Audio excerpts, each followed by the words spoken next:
This video is brought to you by IXL, used by millions of students worldwide to get ahead in math, English, and more. Hi everyone, we're going to read long words today. When you see a long word that you don't recognize, it can help to break it into syllables.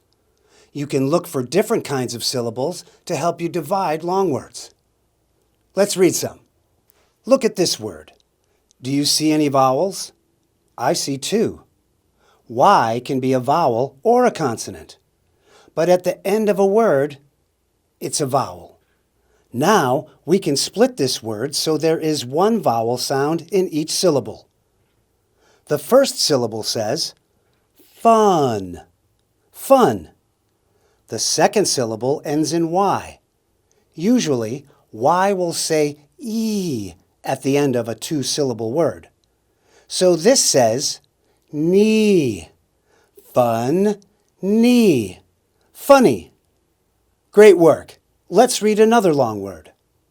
In this word, I see two vowel letters, but I see that there is an R next to the U.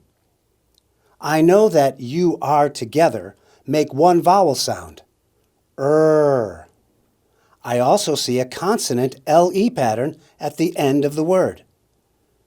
So we can divide the word like this. Now, read each syllable. Tur, tull, turtle.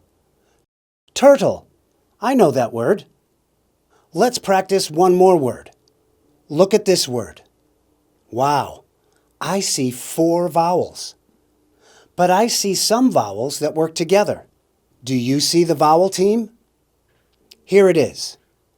The E and A work together to make the E sound.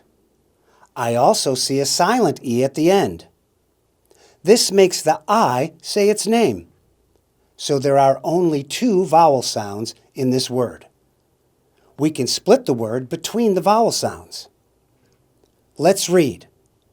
See, side, seaside, seaside. Great job. Way to go, reader. Now you're ready to read any long word that you see. Keep up the good work. Head over to IXL.com for more practice on this skill and thousands more videos in math and language arts.